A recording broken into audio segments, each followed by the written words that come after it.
Hello, and welcome to our webinar on the ISDA clause library. I'm Ciarán McGonagle, Assistant General Counsel at ISDA, and I'm joined today by my colleague Megan O'Flynn, also Assistant General Counsel at ISDA, Akbar Datu, Founder and CEO of D2 Legal Technology, Doug Donoghue, Partner at Linklaters, Heather Smith, Senior Derivatives Advisor at Linklaters, and Kate Andrews, Associate at Linklaters.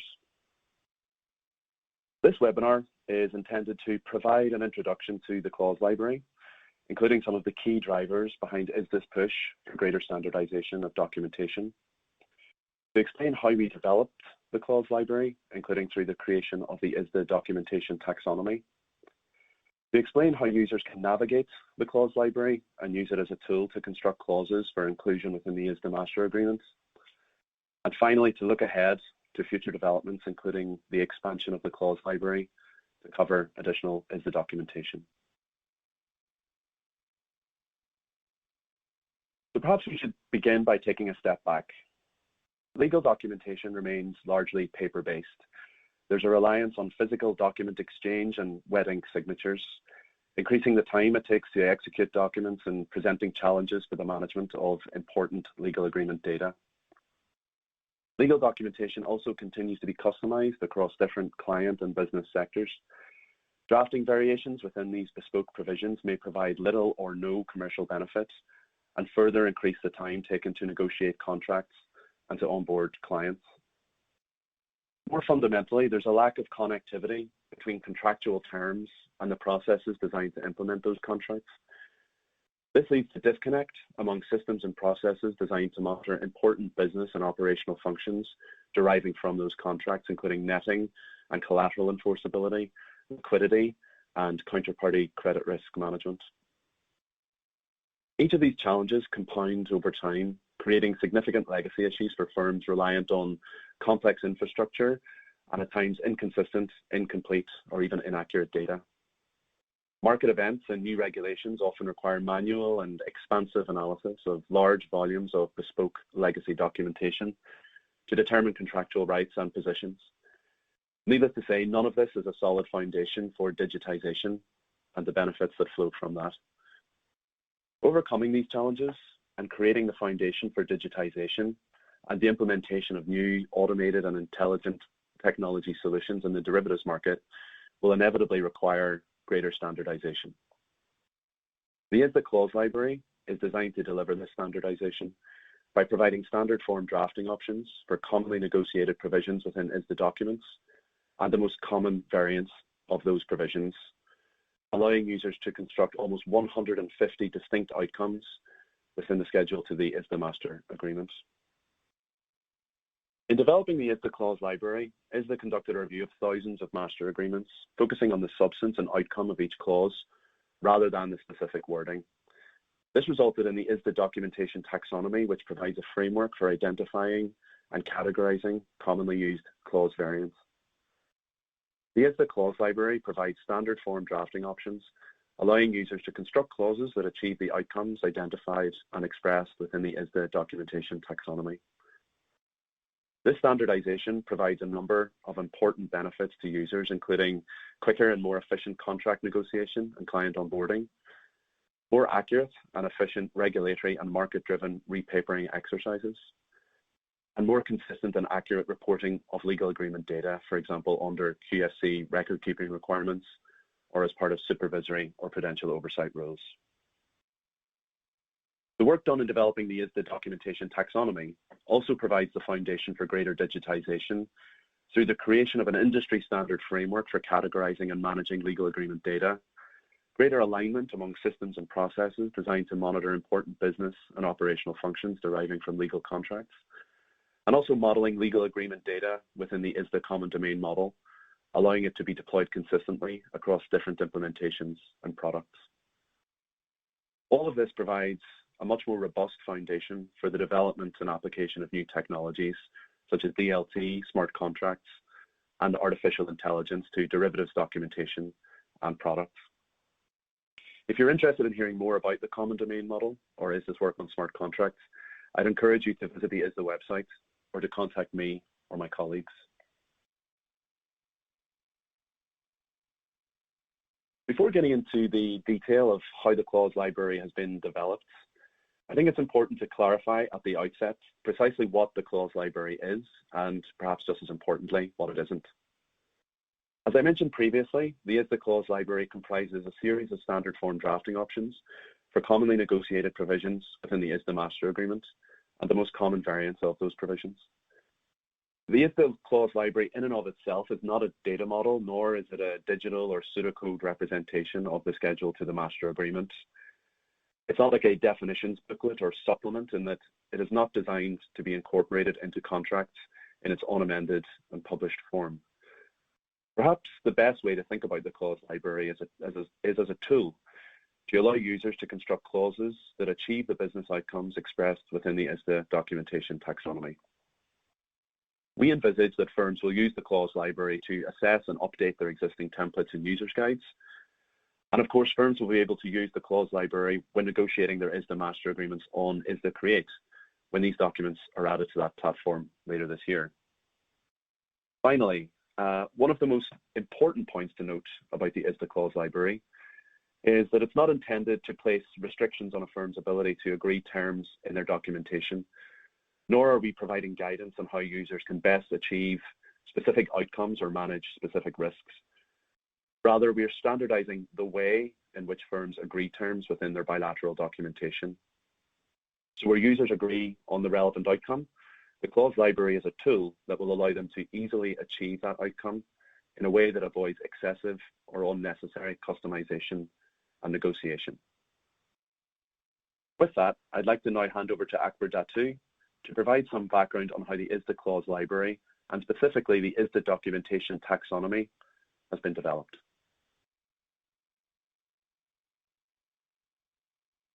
Thank you, Ciarán.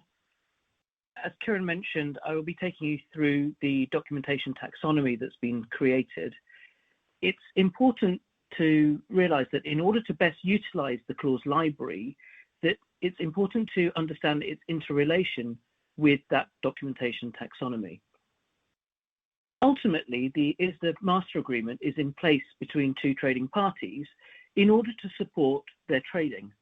The documentation provides the commercial and operational outcomes sought by the parties, including those that are, for example, required by regulation.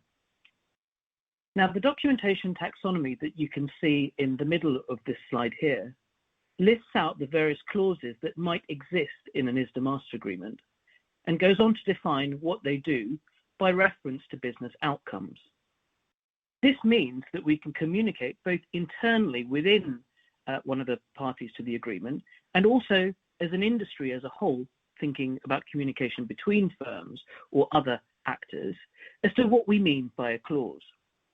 Now, unfortunately, this hasn't always happened as we might hope for, and in some cases has resulted in operational losses or regulatory reporting issues, such as a misstatement of the liquidity position.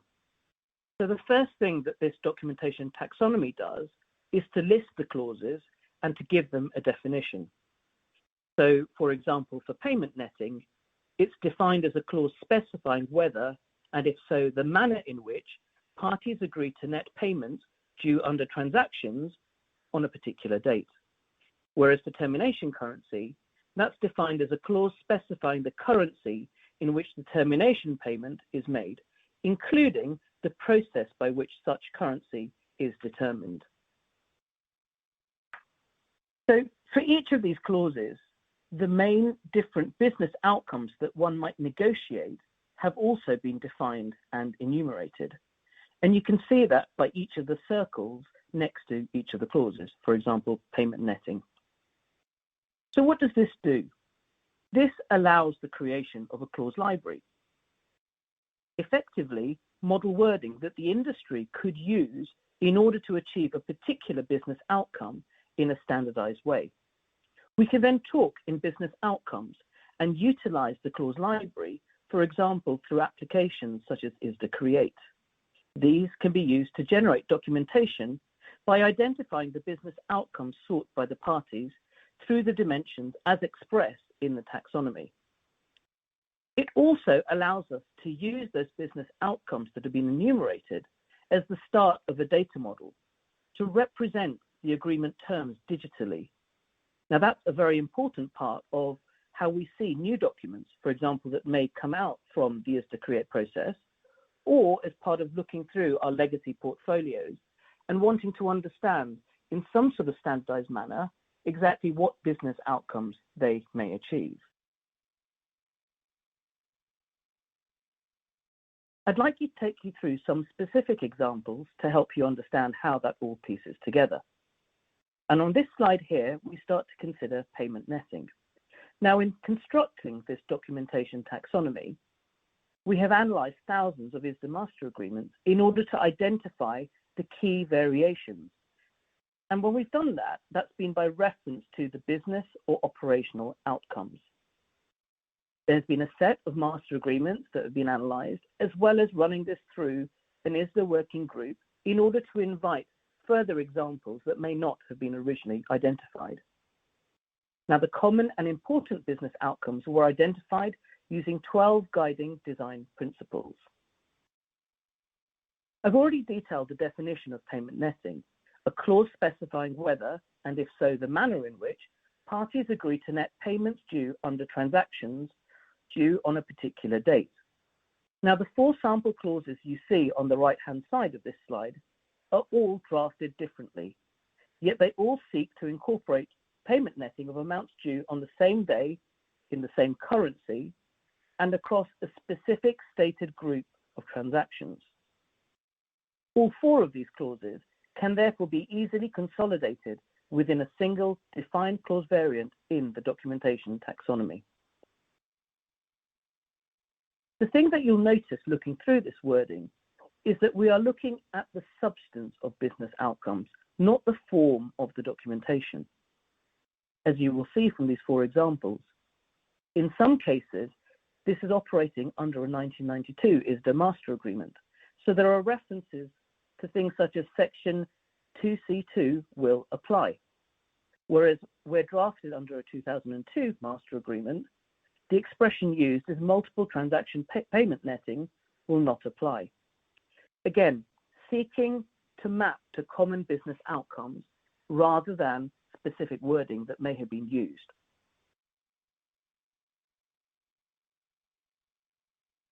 Through this exercise, the analysis of the various payment netting clauses demonstrated that the majority of clauses attempt to achieve a small number of business outcomes.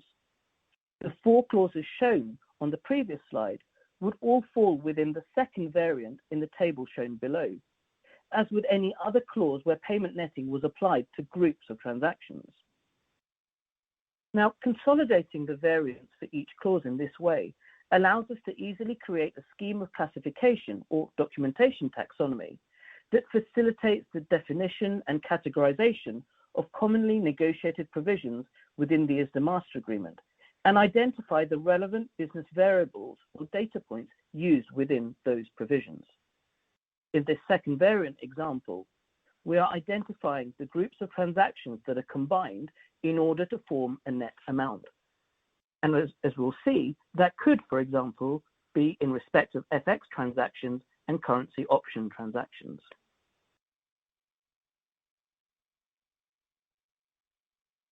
In order to help you understand how that then leads into the clause library, this next slide shows how that wording then translates into items that we will talk through shortly on this webinar in respect of the use of the clause library. With the first example looking at the 1992 ISDA master agreement and the second at the 2002 master agreement.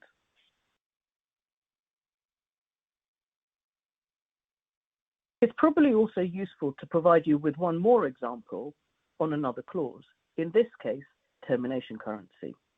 Now, this clause is defined as a clause specifying the currency in which the termination payment is made, including the process by which such currency is determined.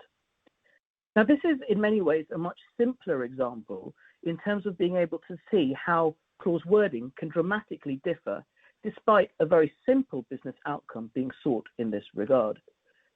We have as one example, termination currency has the meaning specified in section 14 of this agreement. In another case, termination currency means USD, or the lawful currency of the United States of America, or US dollars, or United States dollars, unless otherwise agreed between the parties. Again, the important thing to note is that the documentation taxonomy allows us to concentrate on substance of the business outcomes rather than form. Provided the wording is seeking to set the termination currency to USD, these will be categorized as being the same variant.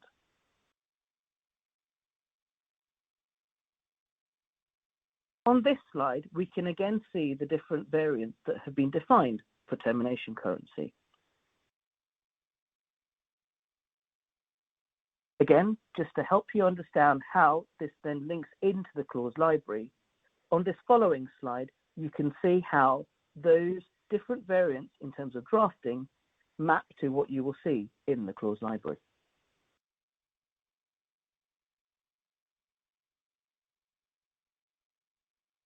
I will now hand back to Ciarán. Thanks, Akbar. I'd now like to hand over to Doug, Heather, and Kate from Linklaters to take us through the clause library itself and explain how to navigate the document and construct clauses using the framework set out within it. I'll hand over to Doug first. Doug? Thanks very much, Ciarán. So as Ciarán said, we're going to take you through the nuts and bolts of the clause library to give people a good understanding of its components and really how to use it. But before I hand over to Heather and Kate to walk us through exactly how to use the clause library, I thought I'd provide a bit of context touching quickly on each of the scope, delivery, and design of the library.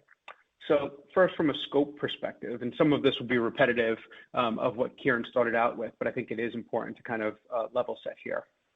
The ISDA clause library is a tool that allows you to construct provisions commonly found in ISDA master agreements by choosing from standard form drafting options. The ISDA clause library does not in any way restrict the contractual terms that parties may agree. And if I could, I would underline and have that flashing in lights because I think that is a very important concept. The other thing to keep in mind is that the clause library has a defined scope. And I think that is really important to note because people should understand that the fact that a clause or a clause variant has not been included in the published clause library is not dispositive as to whether or not such a clause is commonly used by market participants, nor, and probably more importantly, it's not dispositive as to whether or not a particular clause may be appropriate for any trading relationship. That determination is left to and must be made by the relevant trading parties. Moving on to then the second topic I just wanted to touch on quickly, which is delivery. So delivery of the clause library will principally occur in two ways. First, via an ISDA published paper document that will be available on the ISDA website in the same way that ISDA definitional booklets and other ISDA publications are. Second, via ISDA Create. The schedule to the ISDA master agreement will be added to ISDA Create in the fourth quarter of this year, and the clause library will be preloaded into the schedules available on ISDA Create so that users may elect to add clauses from the library with the click of their mouse. Again, users, of course, will also have the option to add their own bespoke clauses in all cases. And then finally, the third topic I just wanted to touch on quickly from a context perspective is design. The goal of the design of the ISDA clause library is for it to be both user-friendly and flexible. The design is also intended to combat a misconception about the clause library project. That misconception being that the clause library is producing rigid standard clauses. That is not true. While it is true that some of the simpler clauses in the library do not provide for any customization or optionality, the majority of clauses do allow for customization or actually require parties to select between various options to complete the clause. In reality, what the clause library is providing in most cases is a standard clause framework that two parties would need to customize to complete. Importantly, in some cases, the standard clause framework will require that customization or the selection of elections happen in a specific sequence. That really informs some of our design decisions. And with the standard clause framework idea in mind, we designed the ISDA clause library based on a workflow of logical steps we would expect market participants to need to take to properly use the library. Now, implementation of the workflow design is obviously key to accomplishing our design goals. So I thought it would make sense here to circle back for a minute to our two forms of delivery to explain exactly how the design will be implemented in practice. In the case of delivery via the published paper version of the clause library, Heather and Kate will take you through our implementation of the workflow design in detail in a moment. And in the case of delivery via ISDA Create, we will hardwire the workflow design into the platform so that when users elect to use a clause from the clause library, they will be intuitively taken through the steps of the workflow. And to give people some kind of idea of what I mean by that, it is very similar to the way in which we are all taken through the checkout steps when we are buying something online, right? Clearly there's a sequence there. It is a workflow design. That same sort of intuitive design and workflow will be embedded into ISDA Create when it comes to the ISDA clause library. With that, I'm going to hand it over to Heather and Kate to take us through the navigation of the ISDA clause library. Great. Hi, thanks, Doug. As Doug just indicated, we're going to be talking today about clause construction. To consider clause construction, we have to think about navigation through the library and the various components. As Ciarán and Akbar discussed earlier, the ISDA clause library will include clauses that have been collected, reviewed, and approved by the ISDA Legal Technology Working Group, ISDA Clause Library Project, across the suite of ISDA documents, including the 1992 and 2002 ISDA Master Agreements that are being published shortly. Users will be able to use this library to construct clauses by combining the various elements to achieve drafting objectives for their relevant chosen business outcomes. And they will be able to do this, as Doug just discussed, two different ways. Today, we're going to be focusing on the paper version. What you can see on the left side of this slide, you'll see the two master agreements, which contain the clauses, the 2002 and the 92 is the master agreements. What you can't see on this slide is next to both of those master agreements, there will be many arrows that can expand and collapse to view the various elements of each clause. What exactly are these elements? Let's go to the next slide and walk through that. Okay, so when we're talking about clause drafting and construction, you're going to think about the series of clause elements in each clause. For each ISDA document within the clause library, users are going to use the various elements to construct the clauses, again, to achieve their specific business outcome by making drafting decisions that we've broken out into 5 separate steps. The first step, the easiest, you're going to select your relevant ISDA document. This library, again, will include the 1992 and 2002 Master Agreement. Later libraries will include credit support documents. After you've selected your relevant ISDA document, the next step will be to select the desired clause topic. Today we'll be going through termination currency, but the clause topics will range from events of default, termination events, representations, down to selection of parties or the date of an agreement. Step 3, you'll select the desired clause variant. A clause variant is a version of an ISDA clause that can be used to achieve, again, that specific business outcome. Within a clause topic, there can be one or multiple clause variants for that clause topic. We'll walk you through what that means later. Step 4, within the specific clause variant that you have chosen, again, for the business outcome, that's when the user is going to, quote, construct their clause by making certain drafting choices, which will mean choosing or deleting relevant drafting variables as set out in the standard clause. You will see later that there can be one or more drafting variables within the standard clause. The last step, step 5, is certain standard clauses and the drafting variables within the clause will require users to include an allowable value. That's a data point, such as a date or a number that is required to be added in order to establish parameters or provide data, additional information needed for the clause to operate effectively. Now, within the steps, there's a lot of different words and language that you may not have heard before, but the best way to visualize this construction is by a specific example. So let's do that now. Next slide, please. So our example today to walk through a clause construction is a clause for termination currency. First, the user needs to consider their desired business outcome.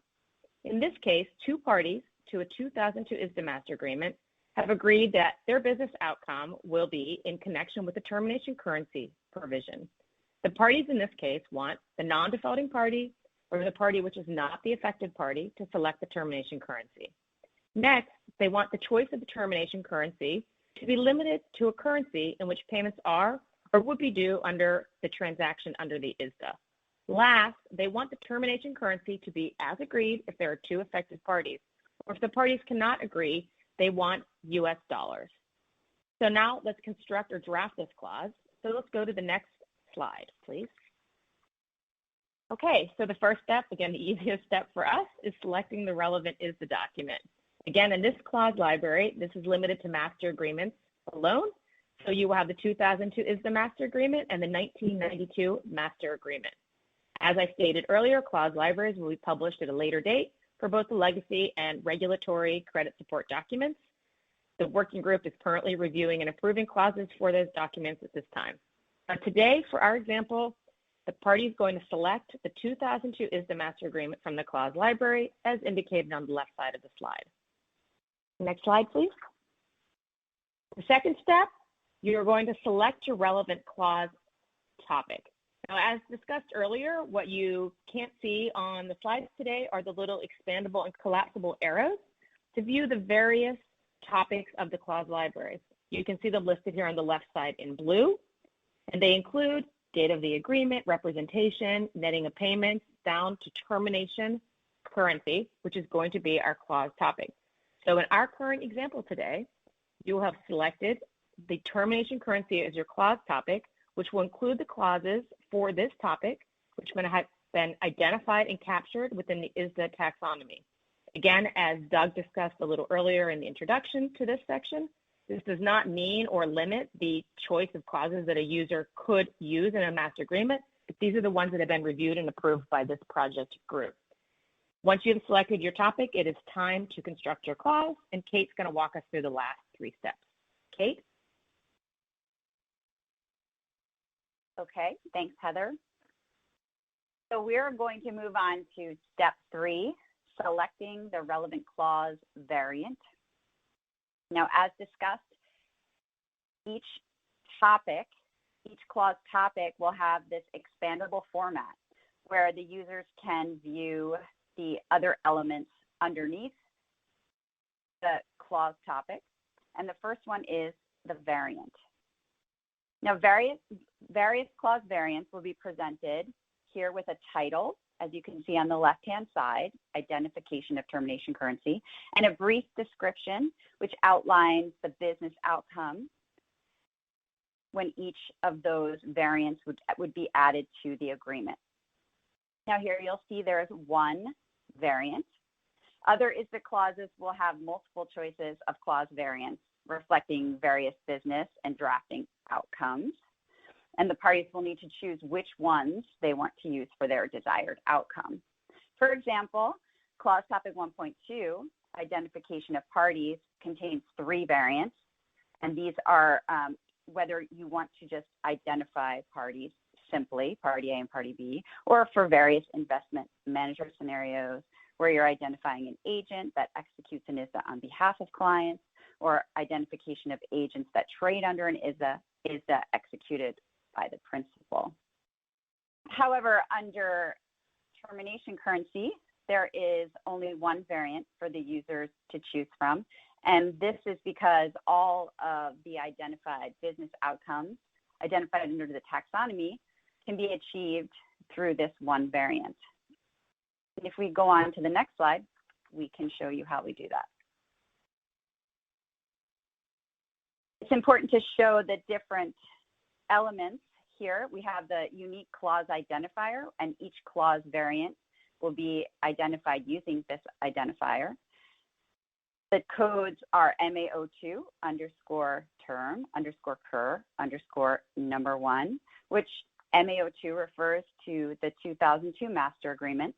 Obviously, term underscore cur is short for termination currency, which is the clause topic.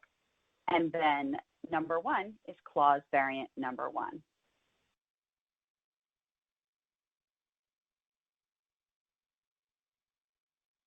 We can go on to step 4. Step 4, choose or delete the drafting variables within the clause variant. When parties select their desired clause variant, here identification of termination currency, they can expand the relevant section to view the further components. Under the unique clause identifier, we see the standard clause, which is circled on the left-hand side. Now, some variants will have no drafting variables within the standard clause, and it will all just be regular text. And that's where the taxonomy has identified that covers all of the various business outcomes without any additional choices or moving pieces. But here, as you can see, we have two drafting variables after termination currency, term_cur, and then term_cur_DV. And those drafting variables are in red font,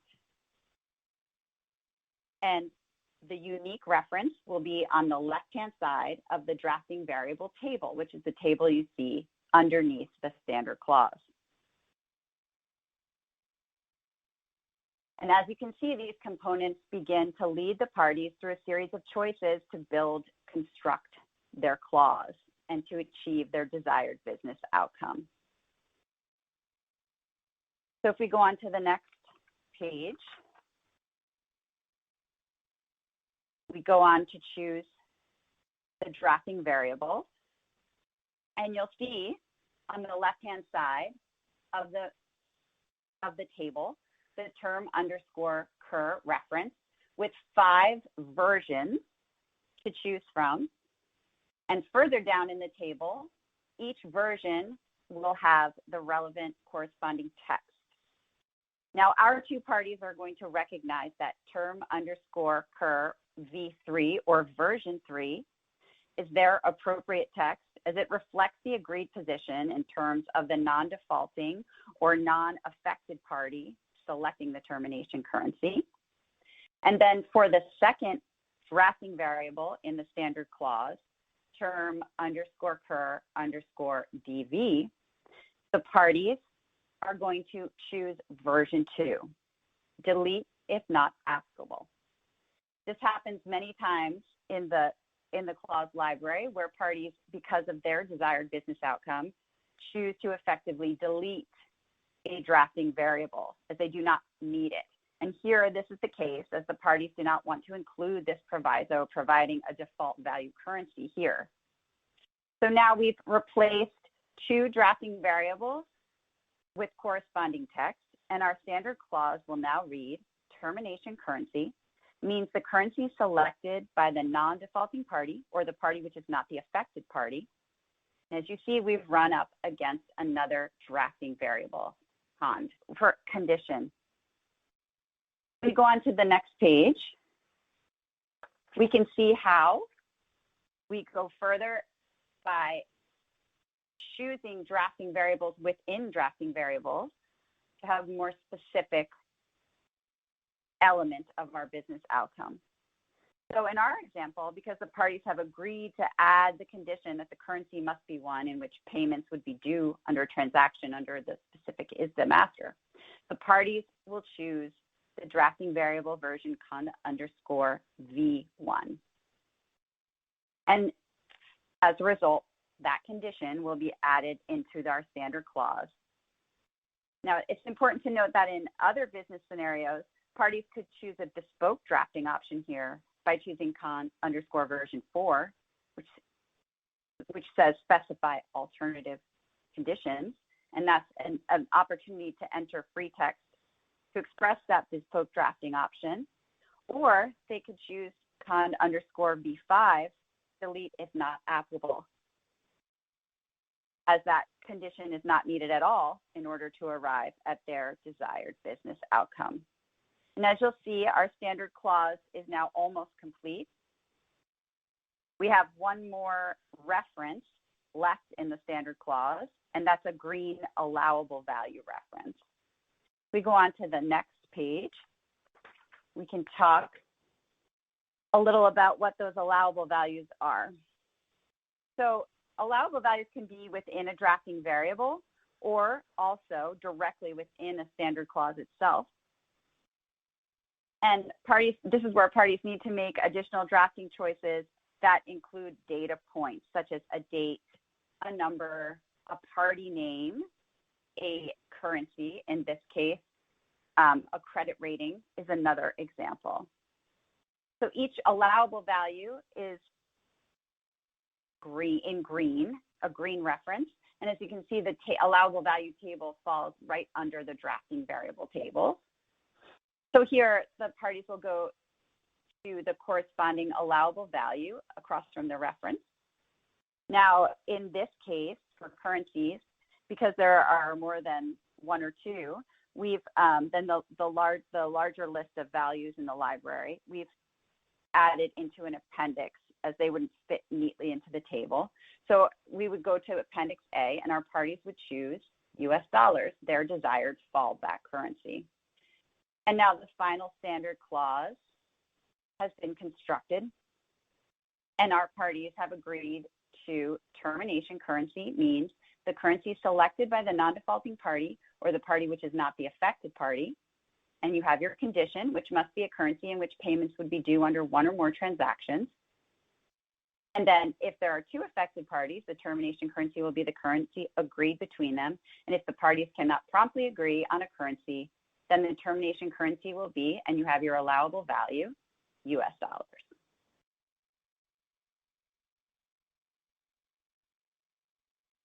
Great. Thank you very much, Doug, Heather, and Kate.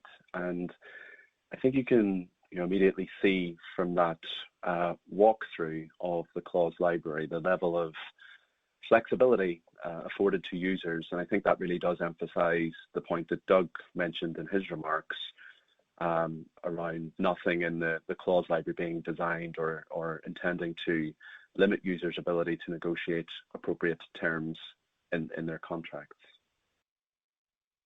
So looking ahead, the clause library is intended to be a living document. It will be expanded and maintained over time to take account of market changes as new clauses are introduced and existing clauses change and evolve. But now I'd like to hand over to my colleague, Megan O'Flynn, to take us through our change control process for managing those changes and to explain next steps on the development of the clause library project. Megan. Thanks, Ciarán. So as Ciarán mentioned, as market practice evolves, and in order to ensure that the clause library does remain a living tool for market participants, existing clauses may be amended or recategorized, and new clause variants can be added or clauses removed as appropriate from time to time. To facilitate this process, ISDA has adopted a change control process to govern these modifications to the clause library. That change control process has a number of steps to ensure that each clause to be considered is weighed appropriately by the members of the ISDA Technology Working Group and others as appropriate. In this process, if a clause is suggested through a submitted request to the ISDA Legal Technology Working Group, that working group will review the potential change and determine if the potential change complies with design principles. If the proposed change is consistent with the design principles and should be considered further, ISDA will convene a working group to discuss that change with ISDA members, formally solicit feedback, and potentially survey members if necessary in order to determine if an amendment or change is warranted. If a modification is determined to be appropriate, ISDA will then prepare a revised version of the clause library. As will be the case with the initial publication of the clause library, any modifications will be published to the ISDA website and updated through the ISDA Create tool. Previous versions of the clause library will also be maintained on the ISDA website for reference. Any modifications will be also reflected in the documentation taxonomy so that the taxonomy is in lockstep with the clause library itself. We next want to speak a little bit about the clause library progress to date and the next steps that ISDA will be undertaking with its members with respect to the clause library.